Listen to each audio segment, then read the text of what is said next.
School के दिन ज़िंदगी भर याद आते हैं और ख़ास करके फेयरवेल का वो आखिरी दिन। वो दिन जो सबके लिए कुछ ना कुछ खास लेकर आता है। नमस्कार, मेरी कहानियों के सिलसिलों में जो कहानी मैं आज आपको सुनाने जा रहा हूँ उसका शीर्षक है अंकिता की साड़ी। साड़ी इसलिए क्योंकि मेरी ये कहानी उसकी साड़ी के बिना बिल्कुल अधूरी है। आज स्कूल का फेयरवेल था। 10th के सारे बच्चों को शाम 4 बजे बुलाया गया था। मैं कल रात से इसके लिए बहुत एक्साइटेड था।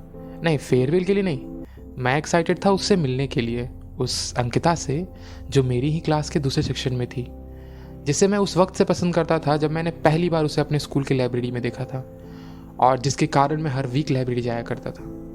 2 साल से स्कूल में थी वो, पर आज तक बात करने की हिम्मत नहीं हुई थी मेरी। पर आज मैंने सोच लिया था कि शायद दिल की बात तो ना कह सकूं उससे, पर एटलीस्ट बात तो ज़रूर करूंगा उससे। मैं एक्साइटेड था इसलिए भी क्योंकि मुझे मालूम था कि आज सभी लड़कियां साड़ी पहन के आएंगी और उसे साड़ी में देखना मेरा ख्वाब था। मैंने अपनी तैयारी कर ली थी, अपना बेस्ट वाला सूट निकाल कर रखा था, मार्केट से महंगा वाला परफ्यूम भी ले लिया था। घर से स्कूल की दूरी आधे घंटे की थी। मैं 3:30 में घर से निकल गया, दिल में हसरत, चेहरे पे मुस्कुराहट और उससे मिलने की चाहत लिए अपनी स्कूटी को बढ़ाता गया। पर थोड़ी दूर पहुंचते ही स्कूटी रोकनी पड़ी। बैलेंस में कुछ गड़बड़ लग रहा था। मैंने पीछे देखा तो टायर पंक्चर था।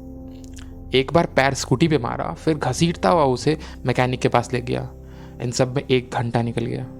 स्कूल पहुंचा तो 5 बज चुके थे। मैं खुद को कोस रहा था कि आज के दिन भी मैं लेट हो गया। मैं जैसे ही गेट के अंदर गया और गेट लगाने लगा, पीछे से आवाज़ आई, 1 मिनट रुकना ज़रा। मैं मुड़ा, वो अंकिता थी और मेरे साथ वो भी लेट आई थी। उसने पीली साड़ी पहनी थी जिससे वो बेइंतहा परेशान थी। दबी जवाब में वो कह रही थी कि कैसे पहनते हैं सब ये साड़ी पूरे दिन, मुझसे तो संभाली ही नहीं जा रही है। पर ये कहते हुए वो बेइंतहा खूबसूरत लग रही थी। जुल्फ खुले थे उसके, जिसे वो बार बार अपने चेहरे से हटा रही थी। हमारे स्कूल के गेट के बाद कुछ सीढ़ियाँ थीं और उस साड़ी में उन सीढ़ियों पर चढ़ना उसके लिए बेहद मुश्किल था। उसने मुझसे कहा, will you please hold my hand.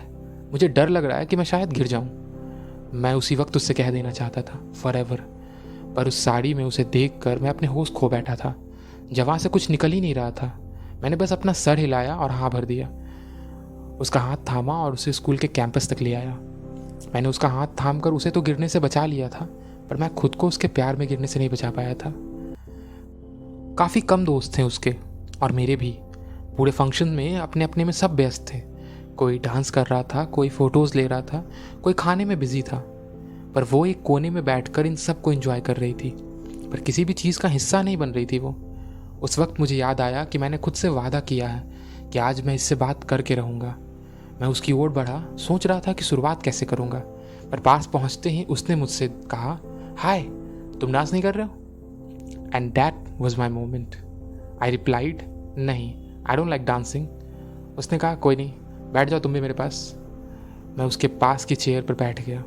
वहाँ सब एक दूसरे के साथ फ़ोटोज़ ले रहे थे। मेरे मन में भी आया कि मैं उससे पूछूं कि क्या मैं उसके साथ एक तस्वीर ले सकता हूँ, कि तभी उसकी एक दोस्त आई और उसने उससे तस्वीर लेने के लिए पूछा, पर उसने मना कर दिया।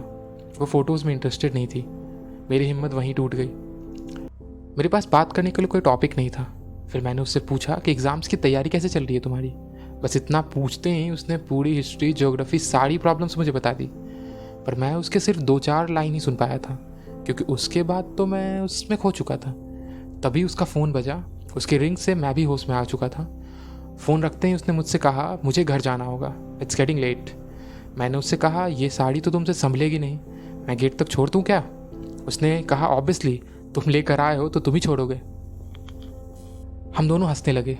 मैंने उसका हाथ थामा और उसे गेट तक ले गया। स्कूल के कंपाउंड से गेट तक का वो रास्ता मेरे लिए आज भी सबसे खूबसूरत रास्तों में से एक है। शाम ढल चुकी थी और उसकी साड़ी उस ढलती शाम की रोशनी में और भी चमक रही थी। गेट पर हम रुके। उसने थैंक्स कहा और जाने लगी कि मैंने पीछे से आवाज़ लगाया, अंकिता रुको ज़रा। वो मुड़ी। उसने कहा, क्या हुआ? मैं उसके पास गया और बोला, ये मोमेंट में भी दोबारा ना आए, so can I take a picture with you? She smiled and said yes. मैंने पॉकेट से फ़ोन निकाला, अपनी बेस्ट वाली स्माइल देने की कोशिश की और उसके साथ एक तस्वीर ली।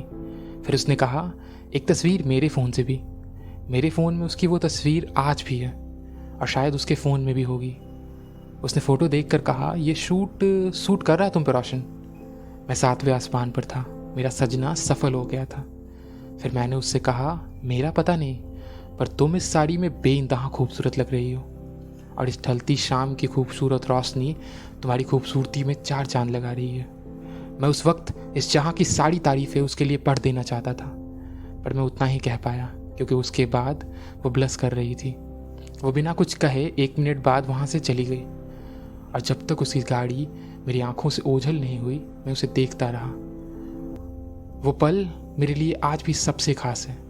वैसे उस आखिरी 1 मिनट में हमने नंबर एक्सचेंज किए थे और एग्ज़ाम सेंटर पे मिलने की वादे भी किए थे।